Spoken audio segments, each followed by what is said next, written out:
مخلصو در دهنی داری دروازه آمد شو خطه همه کسی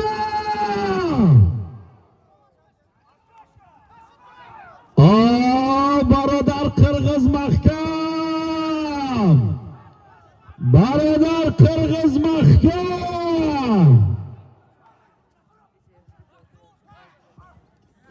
بخدو برادر عزیز همی بزه حوض مردم تاجیکستان بسیارش پرامو افیر تماشا دارد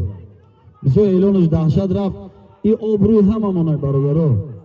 باید ما همین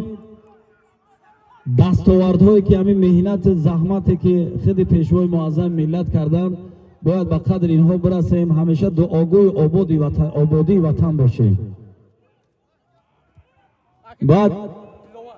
بعد ما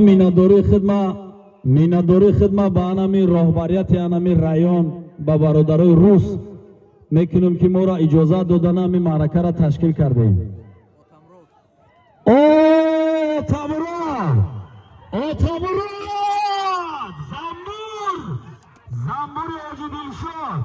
زنبور آجی دلشاد به زردستی آتامراد 5000 پای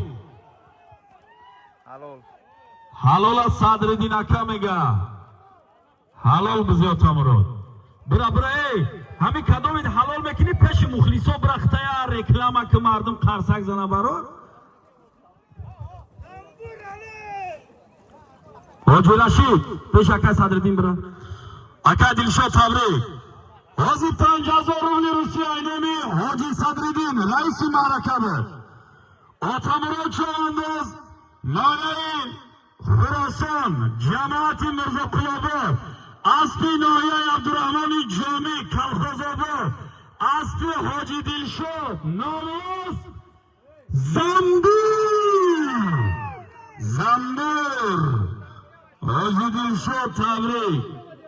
یکی از بهترین اسب پرورای حاجی دلشاد